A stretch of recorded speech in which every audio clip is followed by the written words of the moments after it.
સમાચારમાં આગળ વધીએ તો આકાશી આફત સામે જગતનો તાત લાચાર બન્યો છે। કમોસમી વરસાદે અરવલ્લીના માલપુરમાં વિનાશ વેર્યો છે, જેના કારણે મગફળી અને અન્ય પાકને મોટું નુકસાન પહોંચ્યું છે। ખેડૂતોની હાલ બેહાલ થઈ ગયા છે અને લાચારીના આ દ્રશ્યો સજ્જનપુરા કંપા ગામના છે, જ્યાં અણધારી આફતથી ખેડૂતો ત્રાહિમામ પોકારી ઉઠ્યા છે। તૈયાર મગફળી પર માવઠાનું પાણી પડતા ખેડૂતોને મોટો આર્થિક ફટકો પડ્યો છે। ખેડૂતોએ મહા મહેનતે વાવેલો અને ઉછરેલો પાક લણણીના આરે જ બગડી જતા ખેડૂતો પર જાણે આભ ફાટ્યું હોય તેવી ગંભીર સ્થિતિ સર્જાઈ છે।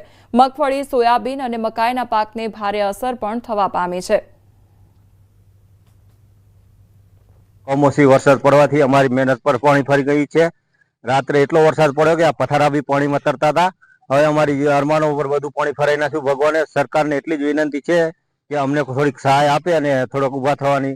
શિયાળુ પાક લેવાના પણ પૈસા નથી, એ પણ આ મગફળી સાથે બધા ધોવાઈ ગયા।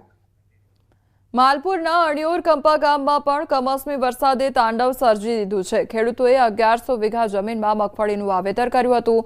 એકાએક વરસાદ વરસતા ખેડૂતોના મહેનત પર પાણી ફેરવી દીધું છે। ખેડૂતોએ દાવો કર્યો છે કે માત્ર 30% જ ઉત્પાદન મળશે, બાકી તમામ મગફળીનો પાક નિષ્ફળ ગયો છે। સરકાર યોગ્ય વળતર આપે તેવી પણ ખેડૂતો દ્વારા માંગ કરવામાં આવી છે। અમારા કંપામાં 1600 વીઘામાં વાવેતર થયું હતું। એમાં મોટાભાગની મગફળી અને સોયાબીન હતા। એમાં મગફળીમાં કમોસમી વરસાદ અને સોયાબીનમાં પણ કમોસમી વરસાદના કારણે ખૂબ જ નુકસાન થયું છે।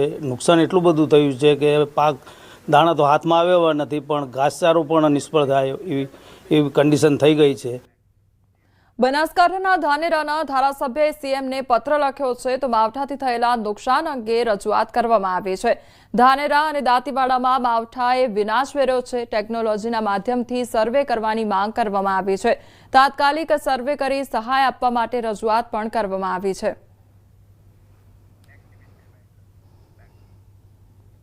વાવ, થરાદ અને બનાસકાંઠા જિલ્લામાં છેલ્લા એક અઠવાડિયાથી સતત માવઠાના લીધે મગફળી, કપાસ જેવા અનેક પાકોમાં સંપૂર્ણપણે નુકસાન થવાથી ખેડૂતો મુશ્કેલીમાં મુકાયા છે।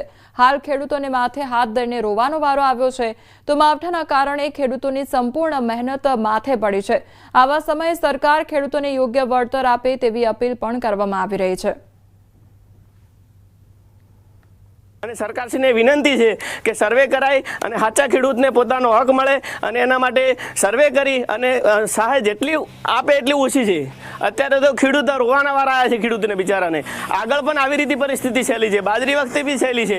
સતત ખેડૂતોને 12 મહિનાથી નુકસાન જ ભોગવાનો વારો આવ્યો છે, અને સરકારશ્રી ટેકામાં રહે અને સરકારશ્રીને ભલામણ છે કે દરેક જગ્યાએ ગામ સેવકો દ્વારા સર્વે કરાય અને જે નુકસાન થયું છે એની ભરપાઈ કરી આપે। 4 મહિનાથી 6 જણા આ ખેતરમાં કામ કરતા હતા। 10 કટ્ટામાં મગફળીમાં મને એવો વિશ્વાસ હતો કે મને કશું વધારે નહીં પણ 50,000 થી 60,000 રૂપિયા આ મગફળીમાંથી મળશે, પણ ત્યાં છતાં વરસાદ વરવાથી આખો હળી ગયું છે। હાલમાંથી 100%માંથી 10% મળે એમ નથી, એટલો બગાડ અમારે આટલામાં થશે।